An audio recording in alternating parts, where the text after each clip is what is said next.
नमस्कार मित्रांनो, 5 मिनिटात विज्ञानात परत स्वागत आहे.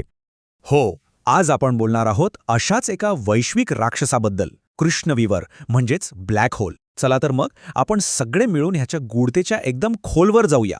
ओके, तर सगळ्यात आधी सगळ्यात मोठा प्रश्न, हे कृष्णविवर म्हणजे नक्की काय?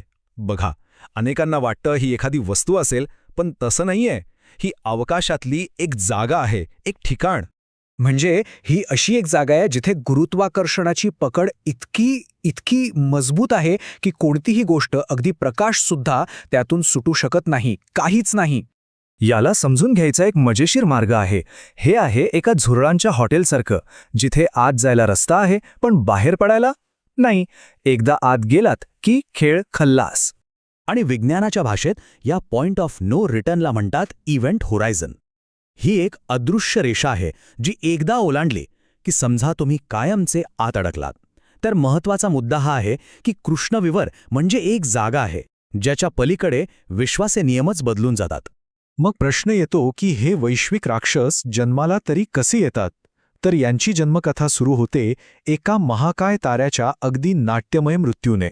बघा, प्रत्येक ताऱ्याच्या आयुष्यातनं एक वैश्विक रस्सीखेच सुरू असते. एका बाजूला आहे फ्युजन, जे प्रचंड ऊर्जा निर्माण करून ताऱ्याला बाहेरच्या बाजूला ढकलतं, आणि दुसऱ्या बाजूला आहे गुरुत्वाकर्षण, जे त्याला आतल्या बाजूला चिरडून टाकायला बघतं. जोपर्यंत फ्युजनचा जोर जास्त आहे तोपर्यंत तारा मस्त चमकत राहतो. पण जेव्हा एखाद्या महाकाय ताऱ्याचे इंधन संपायला लागतं तेव्हा फ्युजनची शक्ती कमी होते आणि मग गुरुत्वाकर्षण जिंकतं. तारा स्वतःच्याच वजनाने आतल्या आत कोसळतो आणि मग होतो एक महाभयंकर स्फोट, ज्याला आपण सुपरनोवा म्हणतो. आणि या स्फोटानंतर जे काही मागे उरतं तेच आहे आपलं कृष्णविवर. ठीक आहे, कृष्णविवर तर अदृश्य आहेत. मग आपल्याला कसं कळतं की ते तिथे आहेत? ही एक प्रकारची वैश्विक गुप्तहेर कथाच आहे, जिथे आपण थेट गुन्हेगाराला नाही तर त्याने मागे सोडलेल्या पुराव्यांना शोधतो. आपण कृष्णविवरांना थेट पाहू शकत नाही, म्हणून आपण त्यांच्या आजूबाजूला होणारे परिणाम पाहतो. म्हणजे ते जवळच्या ताऱ्याला कसं खेचत आहेत, किंवा जेव्हा 2 कृष्णविवर एकमेकांवर आदळतात तेव्हा निर्माण होणारे लहरी ऐकून. म्हणजेच आपण जे पाहू शकत नाही त्याचाही अभ्यास त्याच्या प्रभावावरून करू शकतो. आणि इथेच खरी गंमत सुरू होते. 2015 साली शास्त्रज्ञांनी अंतराळातून आलेला एक खूपच विचित्र सिग्नल पकडला. तो सिग्नल ऐकायला कसा होता माहितीये? फक्त एका लहानशा पक्षाच्या चिवचिवाटासारखा.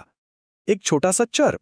पण या इवल्याशा आवाजामागे एक अवाढव्य रहस्य दडलं होतं. विश्वास बसणार नाही, पण तो छोटासा आवाज खरं तर 1.3 अब्ज वर्षांपूर्वी 2 महाकाय कृष्णविवरांच्या एकमेकांवर आदळून एक होण्याचा होता. केवढी मोठी घटना!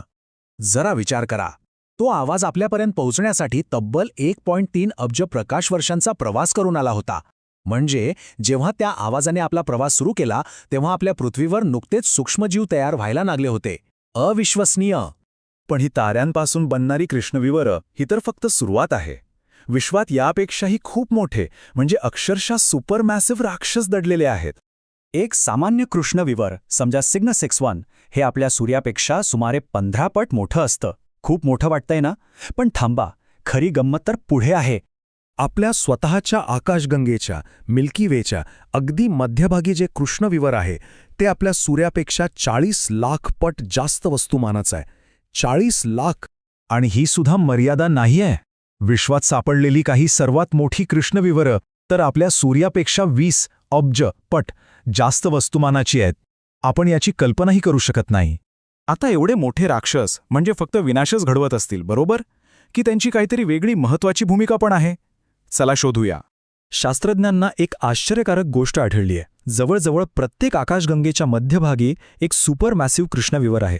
आणि गंमत म्हणजे आकाशगंगा आणि तिचं कृष्णविवर हे एकत्रच वाढतात. असं दिसते की कृष्णविवरातून बाहेर पडणारी ऊर्जा आकाशगंगेत नवीन तारे बनण्याची प्रक्रिया नियंत्रित करते. याचा अर्थ काय? याचा अर्थ कृष्णविवरं ही फक्त विनाशक नाहीत, तर ती आकाशगंगांच्या निर्मितीचा आणि विकासाचा एक महत्त्वाचा भाग असू शकतात. आणि हेच आपल्याला एका मोठ्या प्रश्नावर आणून सोडतं, ज्याचं उत्तर अजूनही एक गूढ आहे.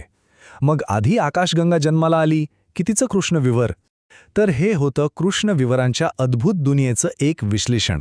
हे आवडल्यास लाईक बटन दाबा, शेअर करा आणि अधिकसाठी सबस्क्राईब करा.